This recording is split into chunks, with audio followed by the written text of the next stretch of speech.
wabarakatuh. Di sini kami dari kelompok 6 yang beranggotakan Anissa Destan Cindikiawati, Ristia Puspitas Ameswari, Sani Agustin, dan Ani Untari. Kami di sini akan mempresentasikan hasil diskusi kami tentang transaksi penghasilan dan pajak dengan valuta asing. Selanjutnya, di sini saya akan membacakan tentang transaksi dengan valuta asing. Transaksi valuta asing adalah layanan transaksi jual beli valuta asing untuk memenuhi kebutuhan dalam melakukan pembayaran dalam mata uang maupun melindungi nilai terhadap kewajiban atau kekayaan nasabah. Jenis-jenis transaksi valuta asing yaitu transaksi spot, transaksi forward, transaksi swap, dan transaksi option.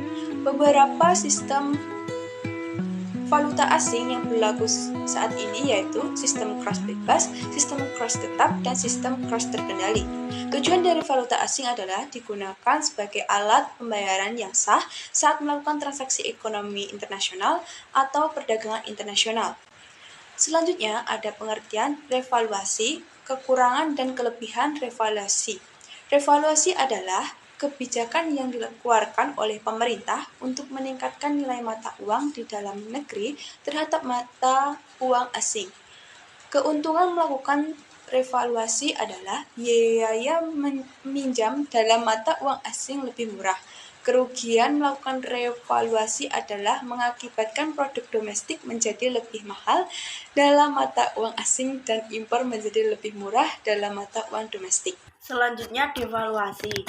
Devaluasi adalah kebijakan untuk menurunkan nilai mata uang domestik terhadap mata uang asing. Keuntungannya melakukan devaluasi adalah A. Membuat harga barang ekspor menjadi lebih murah dan harga barang impor menjadi lebih mahal. B. Meningkatkan ekspor dan net ekspor. C. Meningkatkan pendapatan nasional. Kemudian, kerugian melakukan devaluasi adalah membuat cost foreign currency loans menjadi lebih besar untuk menurut pinjaman dalam mata uang asing. Selanjutnya, mata uang fungsional. Pada pengakuan awal transaksi, valuta asing dicatat dalam mata uang fungsional. 1. Mata uang fungsional adalah mata uang pada lingkungan ekonomi utama di mana entitas beroperasi. 2. Faktor dalam menentukan mata uang fungsional yaitu sebagai berikut. A. Paling mempengaruhi harga jual barang dan jasa. B. Paling mempengaruhi biaya tenaga kerja, bahan baku, dan biaya lainnya. Tipe exposure nilai tukar. Jenis exposure nilai tukar secara umum terdapat 3 jenis exposure ekonomi, yaitu operation exposure, transaction exposure, dan accounting exposure. Exposure operasi adalah situasi di mana nilai perusahaan saat ini atau percent value diukur yang dihasilkan dari perubahan arus kas karena fluktuasi di masa depan. Perusahaan dimanapun yang memiliki pendapat serta pengeluaran dalam bentuk mata uang asing akan memiliki operation exposure. Transaction exposure adalah mengukur perubahan nilai transaksi karena perbedaannya nilai kurs sebelum dan sesudah transaksi dilakukan. Exposure ekonomi jenis ini paling dirasakan dampaknya ketika transaksi dilakukan secara kredit, baik hutang maupun piutang.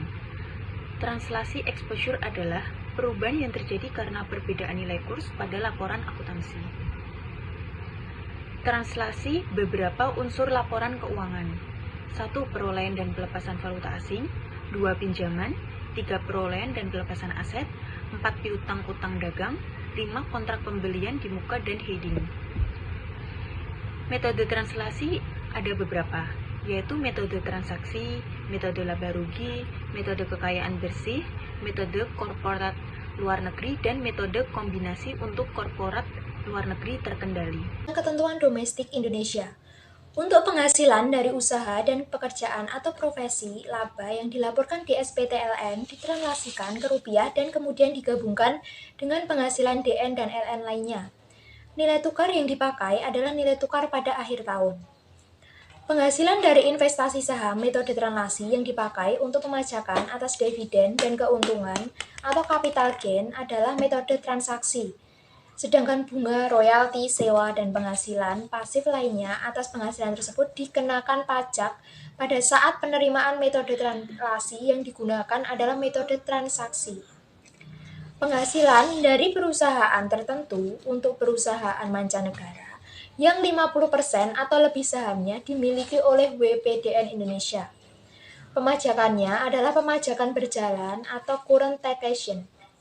Nilai tukar untuk transaksi adalah nilai tukar pada akhir tahun buku.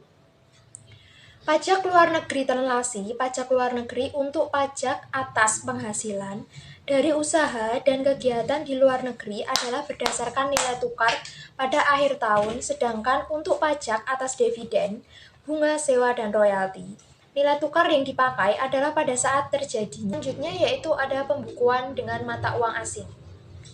Pembukuan dalam bahasa asing dan mata uang selain rupiah diperbolehkan setelah mendapatkan izin dari Menteri Keuangan yang dilimpahkan kepada Direktur Jenderal Pajak, yaitu untuk WP dalam rangka yang pertama, penanaman modal asing atau PMA, yang kedua ada kontrak karya untuk perusahaan pertambangan, yang ketiga kontrak bagi hasil untuk perusahaan pertambangan dan migas, yang keempat bentuk usaha tetap, yang kelima WP yang bervariasi dengan perusahaan induk di luar negeri.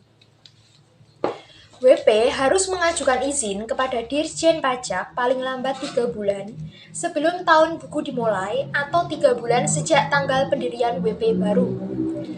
Bahasa asing dan mata uang selain rupiah yang diperkenankan untuk pembukuan ini adalah bahasa Inggris dan mata uang dolar Amerika Serikat. Sekian yang dapat saya sampaikan.